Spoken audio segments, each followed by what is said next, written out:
Pentingnya jaringan internet. Jaringan internet yang efisien sangat penting untuk mendukung berbagai aplikasi dan layanan. Keterbatasan bandwidth, latensi tinggi, dan kepadatan pengguna dapat mengurangi kinerja jaringan. Dengan metode spillover, kita dapat mengoptimalkan jaringan dengan memanfaatkan sumber daya yang ada secara lebih efektif. Latensi atau waktu tunda. Jeda waktu antara pengiriman data dan penerimaannya. Bandwidth adalah kapasitas maksimum transfer data per detik.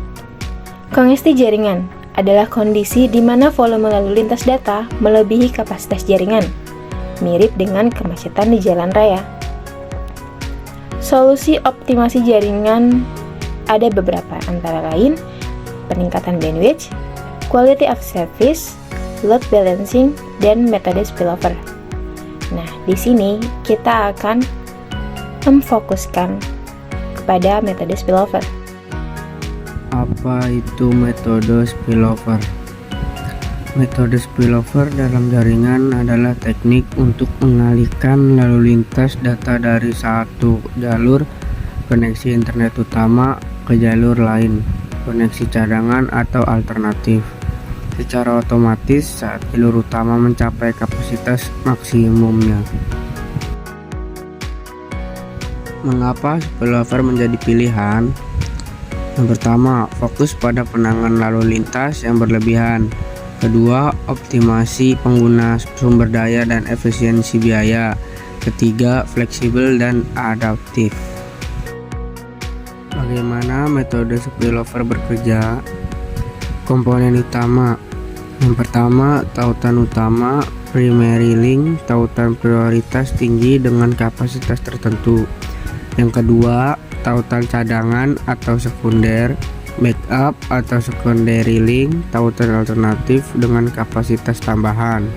Yang ketiga, mekanisme deteksi beban, perangkat atau algoritma yang memantau pengguna tautan utama. Yang keempat, mekanisme pengalihan traffic steering, sistem yang mengarahkan lalu lintas ke tautan sekunder saat terdeteksi spillover. Baik, di sini saya akan menerangkan bagaimana metode spillover bekerja. Yang pertama, lalu lintas data melewati tautan utama.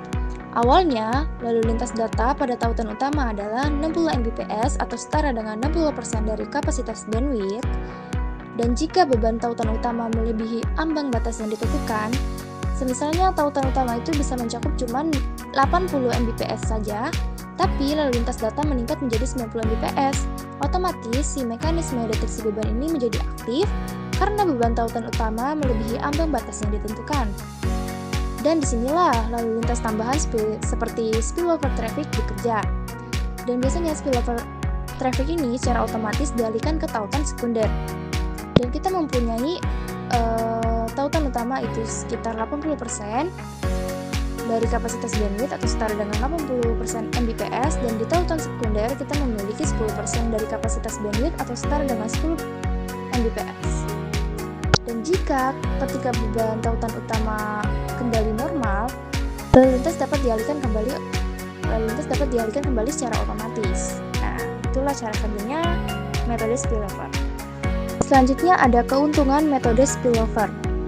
Yang pertama, mengurangi risiko downtime akibat kongesti. Yang kedua, optimasi penggunaan sumber daya dengan memanfaatkan tautan cadangan secara efisien. Yang ketiga, mengurangi latensi dan paket loss selama puncak lalu lintas. Yang keempat, dapat disesuaikan dengan pertumbuhan kebutuhan jaringan. Yang terakhir, efektivitas biaya. Selanjutnya ada tantangan dan pertimbangan implementasi. Yang pertama, membutuhkan perencanaan dan konfigurasi yang cermat. Di sini berfungsi untuk lalu lintas data dialihkan dengan efektif, karena itu kita membutuhkan perencanaan dan konfigurasi yang cermat. Yang kedua, ada membutuhkan tautan cadangan yang mungkin menambah biaya operasional. Yang ketiga, memastikan lalu lintas yang dialihkan mendapat prioritas atau penanganan yang tepat di tautan sekunder. Yang keempat, potensi sedikit waktu tunda saat pengalihan terjadi, dan hal tersebut dapat mempengaruhi kinerja aplikasi. Yang terakhir, menentukan ambang batas yang tepat untuk mengaktifkan spillover. Oke, selanjutnya terdapat studi kasus dalam PT Gudang Global Indo. PT Gudang Global Indo sebagai perusahaan yang bergerak di bidang solusi logistik dan pengelolaan stok barang dalam platform digital sangat bergantung pada konektivitas internet yang stabil dan cepat. PT Gudang Ada Global Indo sudah memiliki infrastruktur yang baik dengan memiliki 2 WAN internet, masing-masing sebagai WAN utama dan WAN backup yang difungsikan untuk failover. Ada pula tantangan jaringan yang dihadapinya. Sebagai perusahaan yang banyak terlibat komunikasi dengan konsumen, penggunaan video conference sangat tinggi di PT Gudang Global Indo. Permasalahan terjadi apabila kondisi trafik internet pada WAN utama sedang penuh. Karyawan sering mengeluhkan akses video conference menjadi tidak stabil. Dengan diterapkannya failover, WAN backup terkesan tidak terpakai ketika ditemui permasalahan tersebut. Kemudian solusi, implementasi metode spillover. Peneliti merancang desain jaringan usulannya dari analisis masalah yang ditemukan. Hanya saja dalam perancangan yang diusulkan tidak mengubah topologi fisik, melainkan perubahan dari sisi konfigurasi.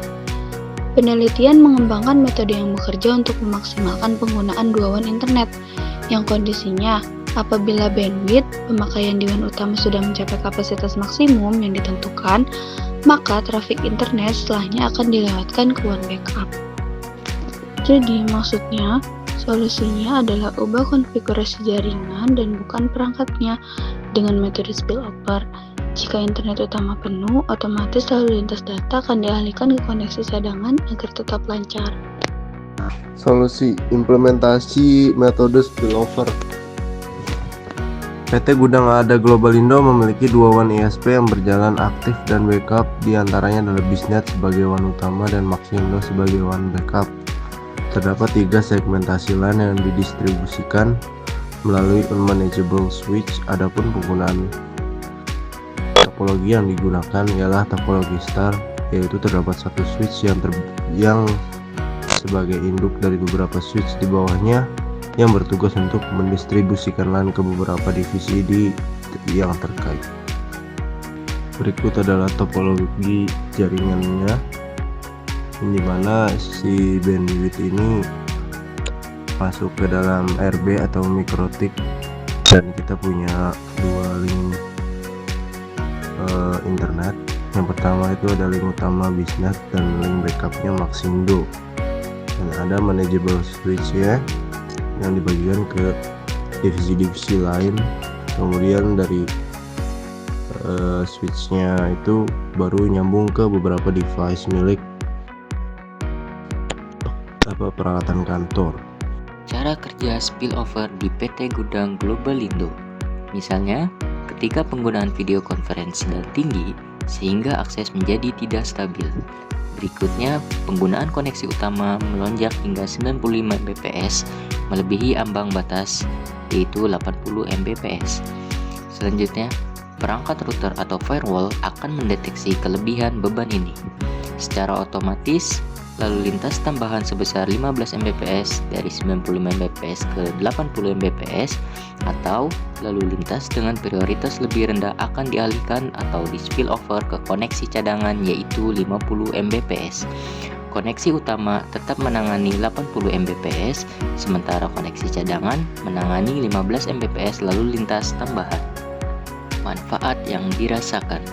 Yang pertama, produktivitas tetap terjaga.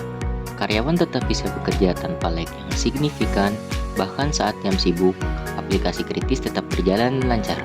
Yang kedua, ketersediaan bisnis tinggi. Jika salah satu koneksi, terutama yang utama, mengalami gangguan, lalu lintas dapat secara otomatis dialihkan ke koneksi yang lain, meminimalkan downtime operasional. Yang ketiga, optimasi biaya. PT Gudang Global Indo tidak perlu berlangganan 2 koneksi 100 Mbps yang mungkin terlalu mahal untuk penggunaan sehari-hari. Cukup dengan 1 koneksi utama besar dan 1 cadangan yang lebih kecil atau sesuai kebutuhan. Kesimpulannya, dengan mengimplementasikan metode spillover, PT Gudang Global Indo berhasil menciptakan infrastruktur jaringan yang lebih tangguh, efisien, dan responsif. Ini memungkinkan mereka untuk menjaga kelangsungan operasional dan memberikan pengalaman yang lebih baik bagi karyawan maupun customer mereka, bahkan di tengah tantangan fluktuasi lalu lintas data yang tak terhindarkan.